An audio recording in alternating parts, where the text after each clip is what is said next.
What's good, everybody? Welcome to episode 7 of the Black Wealth Renaissance Podcast. Jared, Kelly, what's good with y'all boys, man? What's good, man? What's good? Good, y'all. How y'all doing?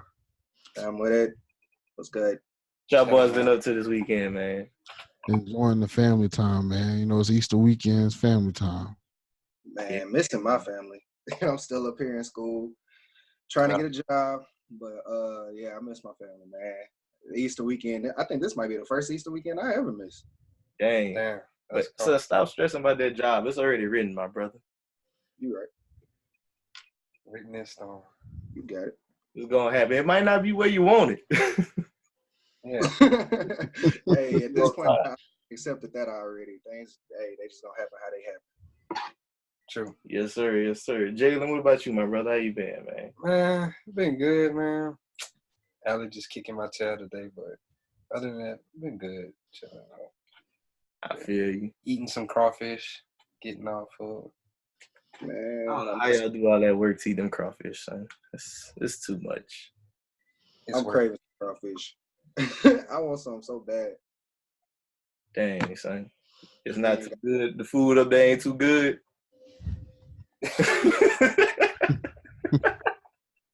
I'm gonna just say I've been hungry for about 4 months to 5 months now. That's hard, bro. Wanted some of that good old down south home cooking. Man. I seen some greens in a can the other day in the grocery store. I almost cried. Damn, bro. That's hard. Hey, man, it's rough out here. I see that. All right. So we're gonna move into like a little segment we kind of want to start into.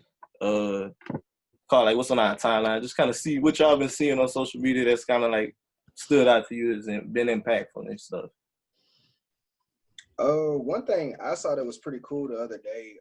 Somebody had compiled a list of like a lot of artists that they were saying we need to give their flowers while they're alive because since the whole Nipsey thing, a lot of people Nipsey's passing, I should say, a lot of people have been, more talking about entrepreneurial things and ownership because that's a lot of the stuff that he preached.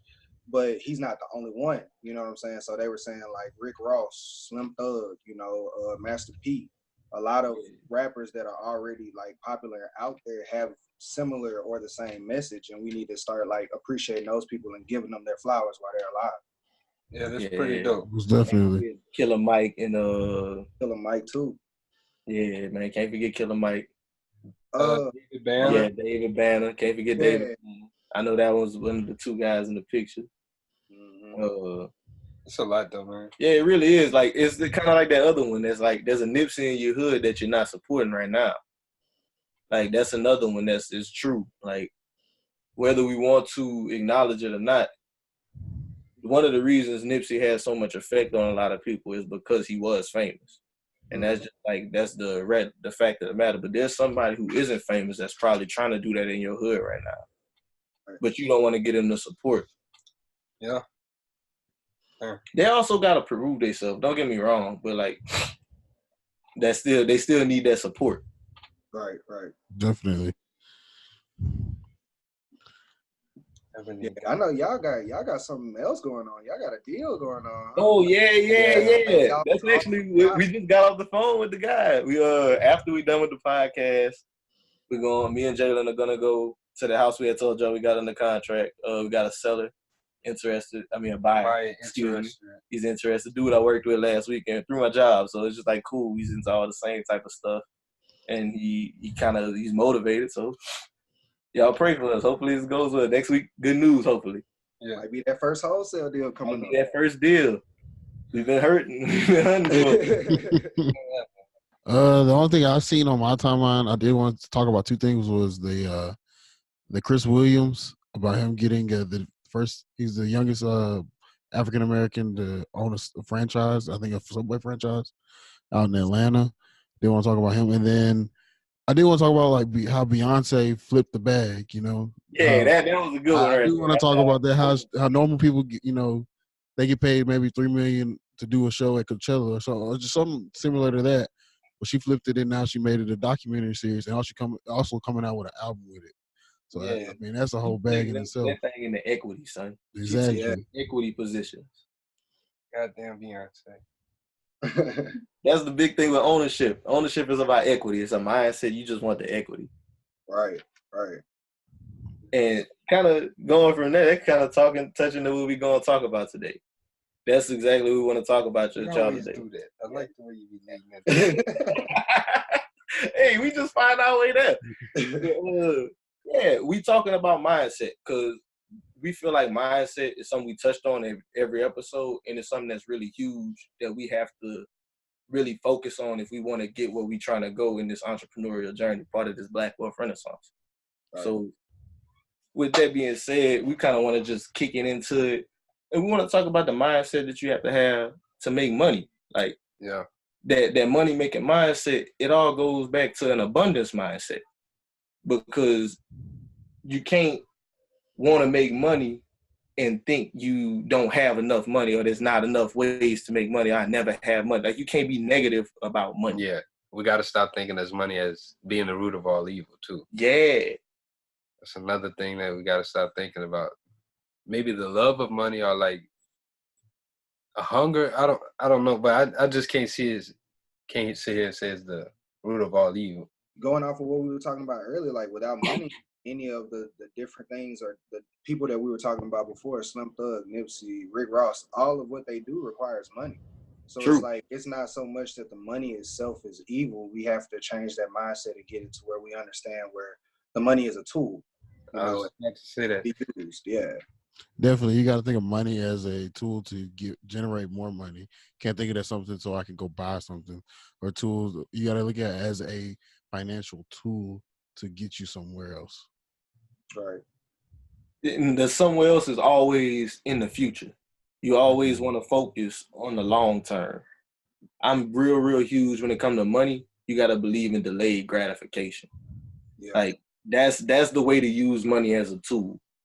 Whenever you willing to delay the gratification of making that simple purchase that you just want to make every day, that's whenever you really start seeing the big benefits in money. Yeah. Yeah.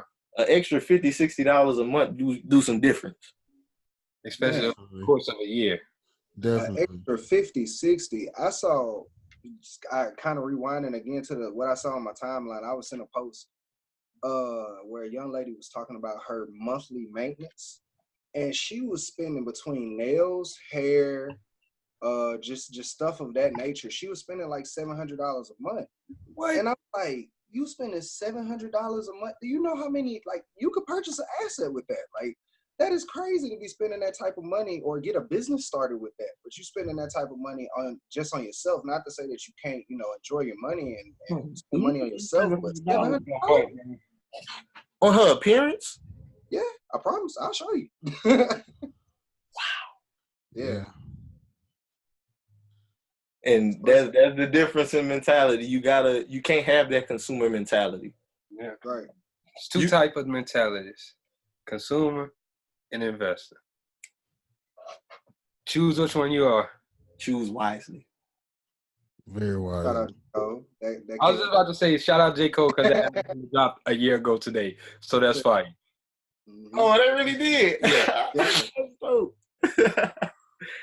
But kind of with that too, when it comes to that investor mindset, not more so just with the long term, you have to understand that investing involves risk. Mm. You cannot be scared to take a chance. Also, another J. Cole, like, if you're scared to take a chance, how the fuck we gonna get rich? Hey, we quote that one a lot. We really do. See, I don't know, J. Cole, like, we all fucking J. Cole. Yeah, he resonates with us a lot. Fucking club. But I mean, like, some people, and like, I can't completely be upset with the young lady because, like, some people don't understand that, like, that $700, what could I be doing with it? So, like, and I think that's more like what we were, trying to get into today as far as, like, that money-making mindset, how do you get your money to start working for you, and what type of ways you can start to get your money to purchase things for you to where you won't have to be coming out of pocket for it completely. But first, we have to talk about that mindset. You have to understand that your money is going to have to be the soldiers to go get the money for you, go get more money for you. It can't just be all you. You can't be the only asset that you have. You know, you have to be able to allow your dollars, and I think that's where what David was saying comes into a lot of play with that delayed gratification.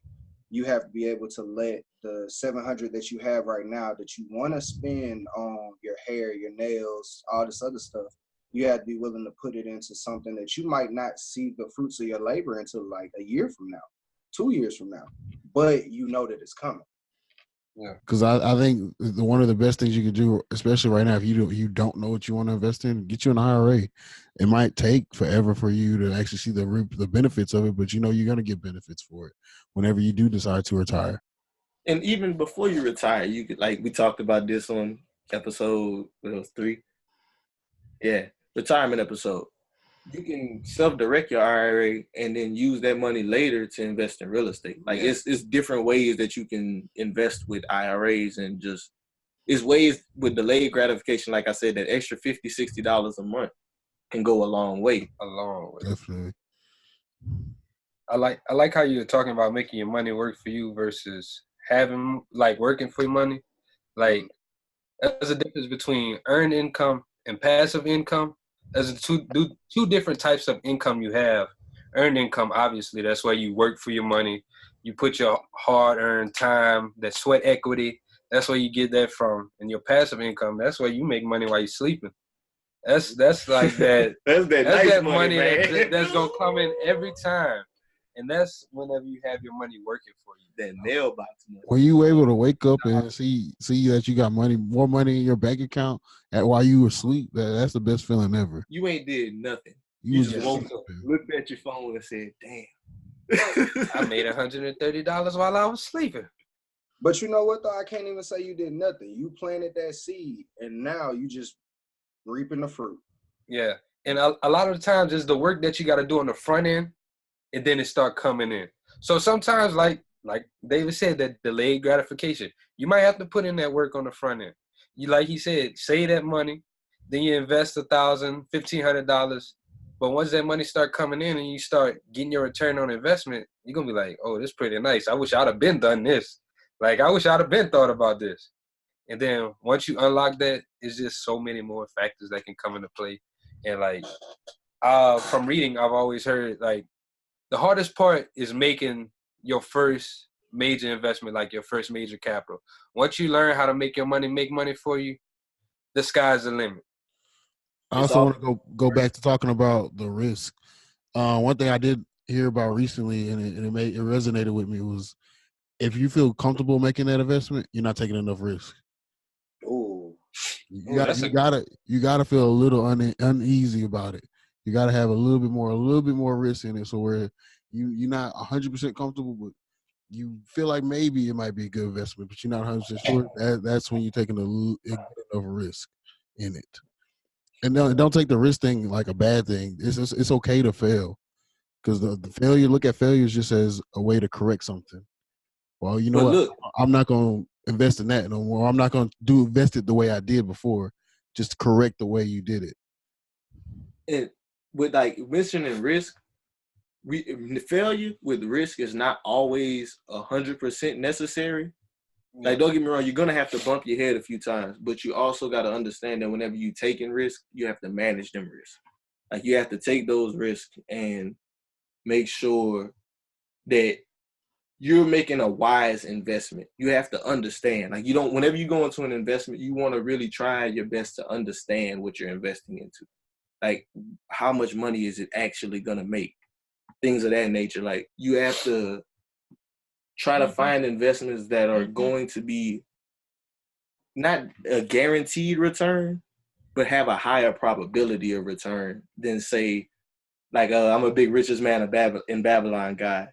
A dude, his first investment, he gave a jeweler like all his life savings to go build a house in a house builder to go buy jewels in a foreign country. And when he came back, he lost all his money because they gave him fake jewels. Don't make those type of decisions. Like, don't believe the hype. Don't just run with whatever anyone tells you. You have to go and do that due diligence yourself and make sure you're managing the risk. Yeah. And when we say managing the risk and educating yourself about how you're investing, it doesn't always have to be, doing it by trial by fire. You can go and you can read. There are a lot of free resources that are out there. And even if you do want to pay for resources, there are courses. You can go read books. Your library is probably free. The internet, people tell folks all the time, it's free. YouTube, you can go on a lot of these different resources and find people that are already doing what you're talking about doing. And a lot of the time they're already talking about it. And you can learn so that you sort of hedge your risk by making sure that you understand what is already going on. I think one of the biggest things we have to talk about is like when we talk about risk and investments, a lot of people equate that to the stock market. And a lot of people say it's just gambling money, but it's really not. And I think one of the biggest things like you were saying, you need to invest in yourself and you need to educate yourself and make sure you do due diligence in it. And one of the books that I read that helped me understand the stock market, how to invest, was The Intelligent Investor by Graham. I can't think of his first name, but that's a really good book for if you were looking into getting into the stock market. I definitely advise, or anybody that's just looking to get into investments, definitely read that book. It'll help you understand and help you do your due diligence of it. And make sure that's also another way to protect your risk is making sure, like I think that's what we were kind of talking about before. Making sure that you don't overspend when you're making your first investment or when you're making those first few investments. Don't make an investment that's going to cripple you. Make one that's, if you do lose, you'll lose that amount of money, but you'll learn from it, and it can be something that won't, set you up to where you won't be able to pay your bills next month or something like that. Yeah, you got to be comfortable with whatever you invest in to take a loss. And that's kind of really the whole thing with the risk. That's the risk. Yeah. You have to be comfortable with losing with what you have. And in order for you to do that, a necessary component of your mindset is that you have to live below your means. Yeah. You really have to like put that in your head that, yes, I have this amount of money, but that money's for something. I don't have to spend that. That money's for something else. That money's for my future. Mm-hmm. And it's not about how much you make. It's about how much you save, man. It's not how much you spend, how much you got this or whatever. It's how much you save. It's called cash flow from every month. So, like, it's your expenses minus your income. Income minus expenses. That equals your cash flow. And that's how you figure out how much money you're spending or saving each month. Cash flow can either be negative or positive. You got positive cash flow, you're saving. Negative, you're spending way too much. So you can have either or. So that's something that you have to think about. And that varies from person to person. You may have to hop in and look at your look at how much money you have and figure that out. So figure out what bills you already have. All right, your car note is costing you a certain amount. So bills are costing you a certain amount. Can you afford to save an extra $200 before you start spending your money out of each check? You have to try to figure those types of things out. Yeah. But I mean, even with that, and once you start creating a budget, you even still need to find out ways to create more money and get more money coming in. So that might also be something else that we need to talk about too, guys. It's like, what are other ways to make money so that I can increase my cash flow? Man. There are a million ways to make money. You just got to know how and be able to look for it. This is one of the biggest things we always talking about with this economic tidal wave. Now is the absolute best time to be any shape or form of an entrepreneur. Yeah. Especially if you're focusing on the internet. Because there are people who are virtual assistants who are making 6 figures a year. There are people who just copyright and they making money. Like, you can make so much money on the internet, and there's so many ways that you can get it. You just have to take the time to be committed to learn a skill. Right. Now is the absolute best time to be any shape or form of an entrepreneur. Yeah. Especially if you're focusing on the internet. Because there are people who are virtual assistants who are making 6 figures a year. There are people who just copyright and they making money. Like, you can make so much money on the internet, and there's so many ways that you can get it. You just have to take the time to be committed to learn a skill. Right.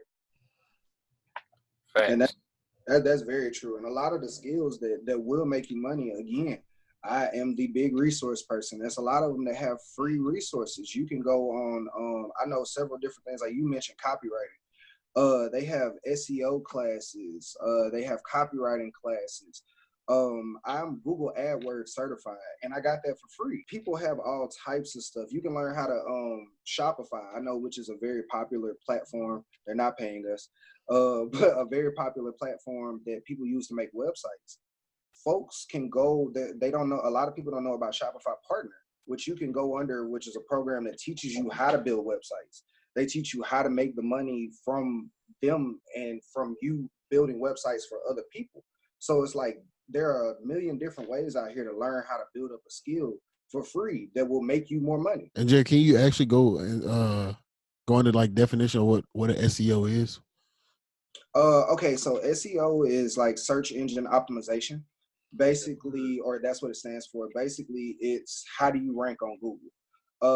How is your website as far as the pictures, the words, what you're saying, and what your content is supposed to be about? How does that rank as far as relevance in the search engine that is Google? And Well, so it's not just Google, it's search engines in general, because Google's not the only search engine. You're right. I'm sorry. That's the most popular one. I just Google AdWords, that was how I learned. So with the AdWords, I apologize. But yeah. Isn't that another free program? It is. Yeah, that's another one. Google AdWords, I learned all of that stuff for free. So like you can go on there and but yeah, so SEO, every website needs SEO. If you plan to pop up on Google, you need SEO. So with that being said, if you were a person that was looking for an opportunity for a way to make money, go learn some SEO skills. Everybody and their mama got a website. If they want to be an entrepreneur, if they want to have, any type of business that has an internet presence, they have a website. I guarantee you 9 times out of 10, or at least 8 times out of 10, most of them don't know anything about SEO. You can be that hero that gets them ranked on Google or any other search engine. Sorry. I like Google. It's Professor Google, if you ask me. Google is the whole reason I passed college. Definitely. Google and Big ups. Professor Google and YouTube University. Shout out to them.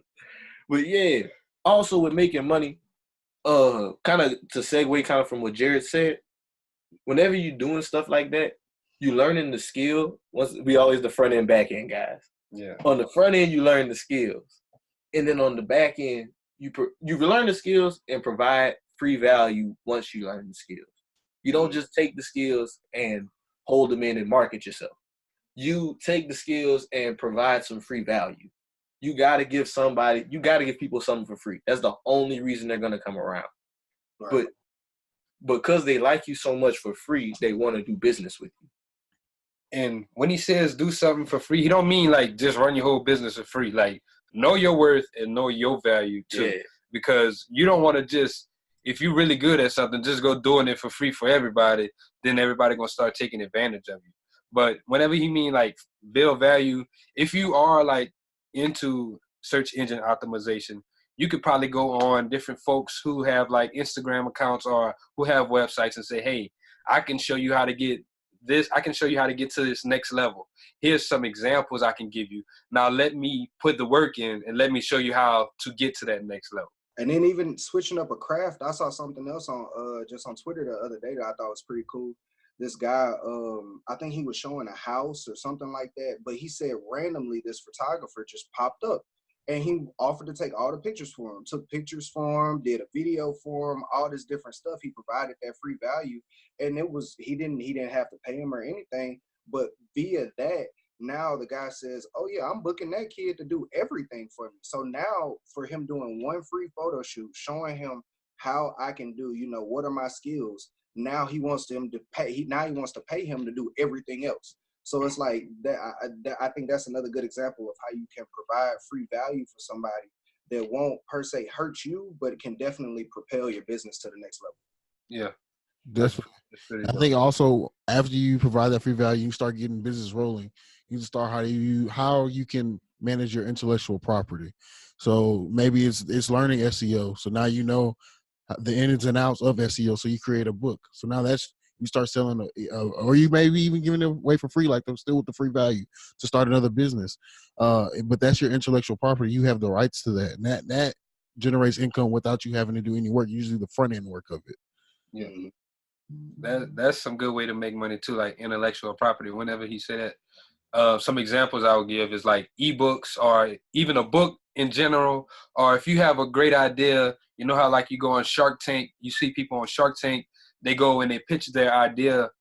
They're getting royalties from pitching that idea. That's their intellectual property. They thought of that. So if you even come up with a concept, got a great concept, you don't know how to get it working or whatever, first thing I would say is patent it so you know it's yours, so people can't take it from you. Then I would go out and try to find someone who could help me bring this to fruition. That patenting stuff, that's a major, major thing. We have an unfortunate example of something happened to one of our followers. He promoted on the page the weed ring guy.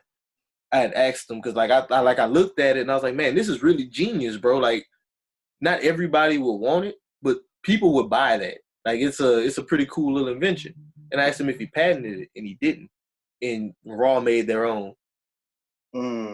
Yeah. The Kush rings. Yeah.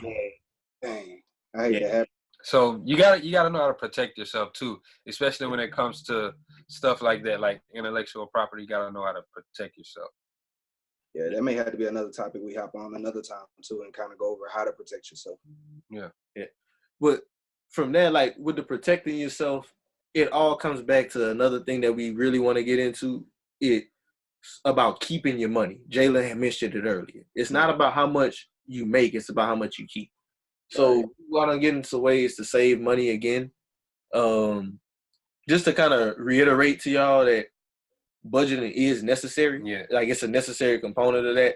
Budgeting is not a restriction upon you. It provides you the freedom to do what you want to do. That's the mentality you kind of have to have on that.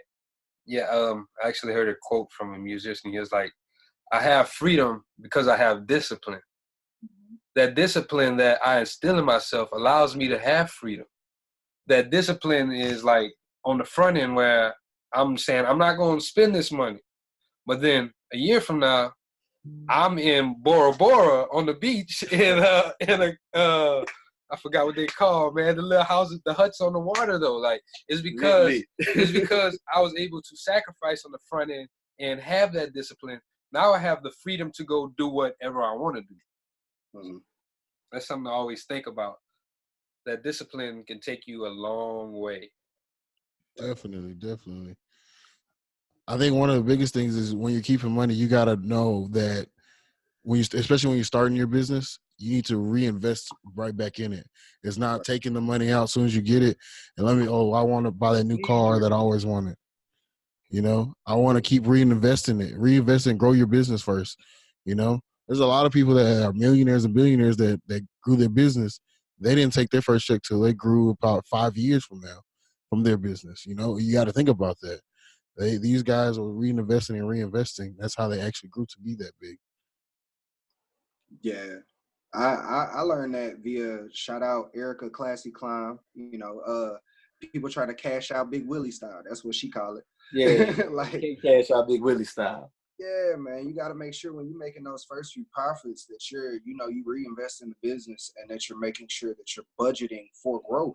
You know, because the thing is if you don't put more money back into the business and make sure that you budget so that you can grow and so that you have money for, advertising and different things that you may need, then your business will continue to suffer, or it'll start to become a burden on you because you'll be taking money out of your own personal funds to make the business grow when the business should, after a certain point, start to self-sustain itself. And I kind of broke that down to a friend of mine as an example of like having a baby. So it's like when you have a baby and it's, 1 to 6 years old, you can't have the baby out here, or 5 years old, you can't have the baby out here trying to wash dishes and stuff like that. You got to keep taking care of that baby. You got to keep putting into that baby. Your business has to be your baby. And then once it's 18 and full grown and walking around, then it's going to take care of you. But it's like you have to get it going first. You have to take care and put a lot into it first. Oh, I like that analogy, bro. That was like it has to be your baby. Yeah. You gotta treat the business as the baby. And another thing with like how to keep your money would be one, setting up like a savings account. And It's from Richest Man in Babylon. It's actually a principle. It's called the 70-20-10 principle, where you live off of 70% of your income. That's like your means. That's your living. That's your bills. All of that. And then you have 20% where you pay your debts, which are your credit cards or whatever you owe to somebody. And then you have 10% that you save, no matter what. You're going to treat it as a bill too. You make $1,000 every check. You save $100 every time you get paid. You take $200. You pay your credit cards, whatever debts you have that you owe on it. You pay those down, and then the rest of that 70%, that's what you actually sustain yourself with. That's how you're going to get around. That's how you're going to make it through. And that type of budgeting can take you pretty far, because now you're putting money aside. You're putting a little rainy day money. If you're doing your 20% right, your debts should slowly start to decrease. And then it's something called a snowball effect, where once you pay down one of the debts, you take that money and then you start to double it and you pay down another debt.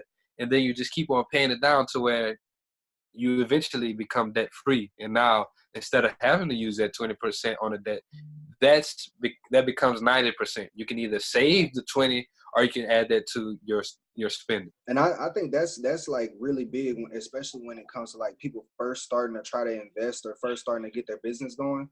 Because a lot of people, especially I see this on the page all the time, they'll comment, how am I supposed to be able to afford that? Or where am I going to get this money from? The first place you need to check that's probably taking your money is your debts.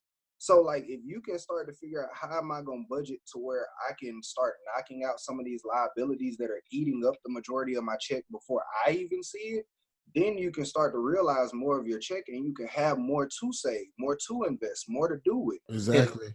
I think that's something that we posted on the page recently this week about how if you can't manage $10,000, how you can think you're going to manage 100,000. You got to have a budget somewhere to figure out where your money's going. You got to learn how to manage it first before you can get upscale it and get more. And also something else I kind of wanted to mention on the page, kind of with the savings and checkings accounts, there are a lot of online banks that offer really high interest rates on these checkings and savings accounts. So those are some, we put it on the page earlier in the week. There's something else to look into for people. Like they have minimums and stuff and requirements, but if you want to get a bigger return on, say, your check every month, you can put it in a credit union that's online and get like a 4.25% return. Yeah. For like a $500 deposit every month, and using your checking account 10 times. Mm. Hey, shout out to Ally. We're not sponsored by them, but they do a great business over there on ally.com. I use them. They have a high interest checking account for you looking in for that. But like 2.5 something? I think it went up to 2.75, I believe. See? Yeah. I actually had a dude that did my taxes. He asked me, he was like, man, how are you getting so much money back on your savings account? So, man, you need to open an account with Ally. You get these high interest accounts. He said, man, I'm using Chase. They're only giving me maybe 1%. Chase isn't giving you 1%, bro. They're giving you fractions of a percent. Fractions. They're giving you like most major banks are going to give less than 1%. Right. Less than 0.5%, honestly. Yeah. Man, I ain't gonna get in on Chase. I'm gonna leave him be. But I know, another way that I heard about as far as saving money and how to keep my money would be I think Kelly, you were telling me about it with Dave Ramsey about like separating accounts and like even with the example he did with the envelopes and stuff like that. Yeah, Can you definitely. kind of like give him an example with that too? So I have separated accounts. So I have 2 savings accounts. I have one savings account for investing. I have one savings account for basically my emergency fund. Then I have multiple checking accounts. So one is for my spending, right? So I budget out where some like part of my check goes into that, and only so much of it. So maybe like it's I don't give the perfect percentage, but it's like $400 goes straight into my account, and that's for me my spending for the 2 weeks, right? And then after that, you go into the other checkings account, and those are strictly for investing. And I got a certain percentage going to one savings account for investing, one savings account for retirement, and then one savings account for emergency fund. Mm. So it's good to have different retirement with different savings accounts, so you can invest and make sure that that you're growing your money. and make sure that you are budgeting. That's one way to budget without having to write everything down. You just have separate accounts, and you only allow yourself to spend out of one account and separate the rest of that money. And don't have easy access. That's another good thing about having online banks. I can't just go to the bank and just pull it out real quick. You know, it takes a little bit of effort, but it's not too much. So it's not a hassle whenever you have to take it out, though.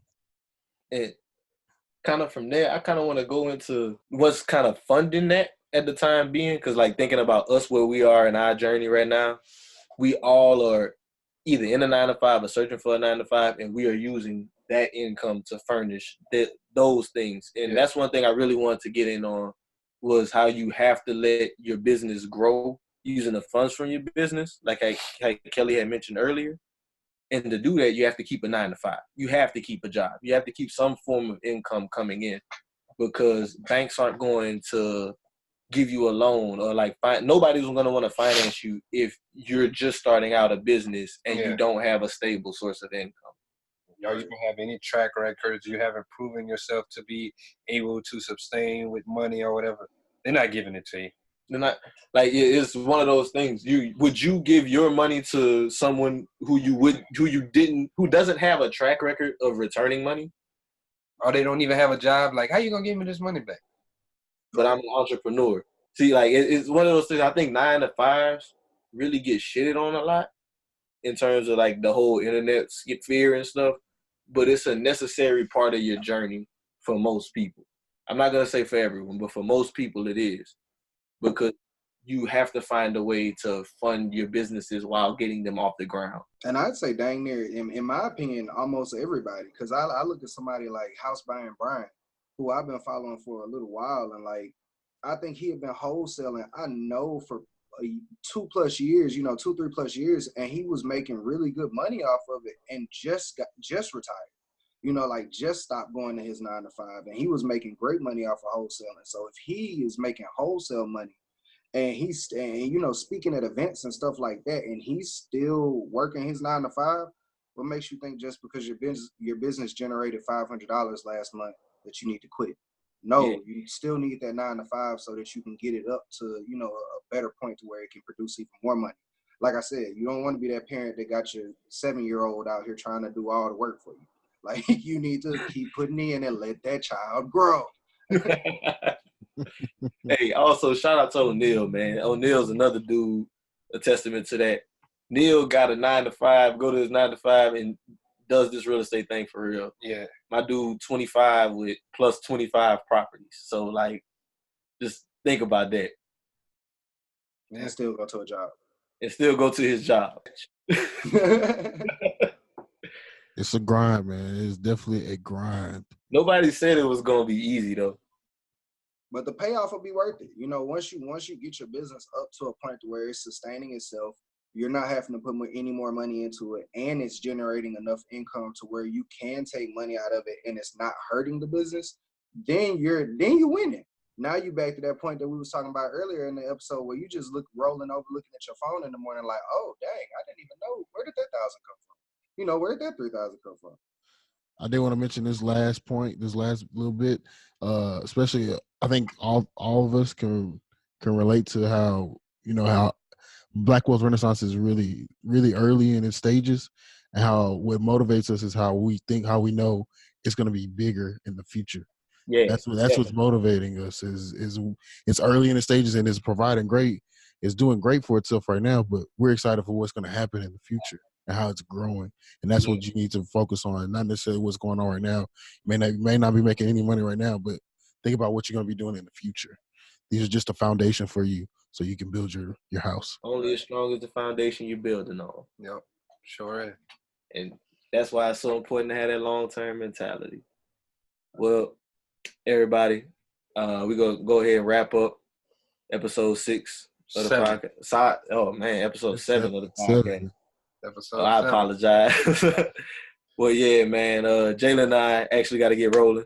We got to go to the seller meeting. Yeah, so we're about to have to head out, guys. But always, y'all, check out the merch shop. You see, we got our merch on, me and Jalen, Cash Flow shirt, Renaissance tee. Show them the tag on the back.